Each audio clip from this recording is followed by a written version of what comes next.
नमस्कार, माझे नाव यक्षा विलास चांदे. मी इयत्ता 4थी मध्ये शिकत आहे.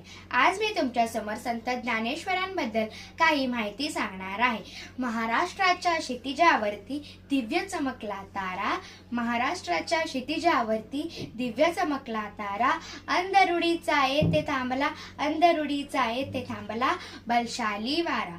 मानवतेचे मूल्य समाजाला देणारे ज्ञानी यांचा राजा, वेदांचा दाता, ज्ञानाचा सागर. संत ज्ञानेश्वर महाराजांचा जन्म इसवी सन 1275 मध्ये कृष्ण पक्षाच्या अष्टमी तिथीला महाराष्ट्रातील औरंगाबाद जिल्ह्यातील पैठण जवळ असलेल्या आप्पेगाव या गावात झाला.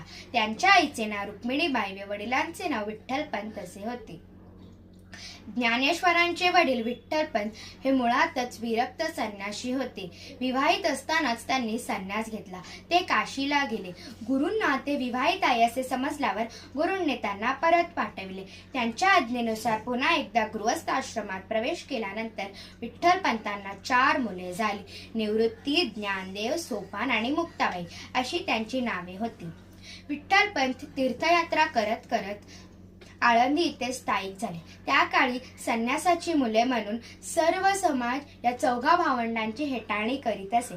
गावाने त्यांच्या कुटुंबाला वाईट टाकले. विठ्ठलपंतांनी यावर उपाय काय असे धर्मशास्त्रींना विचारले. यावर केवळ देहदंडाची शिक्षा आहे असे धर्मशास्त्रींनी सांगितले.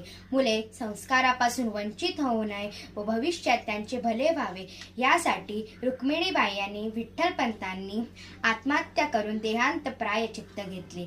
आई वडिलांच्या मृत्यूनंतरही सुद्धा ज्ञानेश्वरांना आणि त्यांच्या भावंडांना फार त्रास दिला गेला. त्यांना अन्न आणि पाणी यासारख्या मूलभूत गोष्टी नाकारण्यात आल्या. संत ज्ञानेश्वरांनी भगवद्गीता या संस्कृत ग्रंथाचा अर्थ मराठीत स्पष्ट करणारा भावार्थ दीपिका अर्थात ज्ञानेश्वरी हा ग्रंथ लिहिला. वारकरी संप्रदायाला धर्माची प्रतिष्ठा मिळवून दिली. संत ज्ञानेश्वरांनी त्यांच्या अभंगातून भक्ती मार्गाचे महत्त्व सांगितले. हरिमुखे म्हणा पुण्याची गणना कोण करी.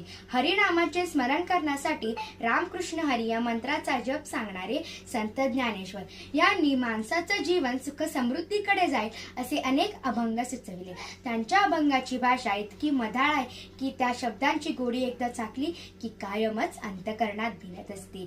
संत ज्ञानेश्वरांनी वयाच्या अवघ्या 21व्या वर्षी आळंदी येथे इसवी सन 1296 मध्ये संजीवन समाधी घेतली. त्यानंतर वर्षभर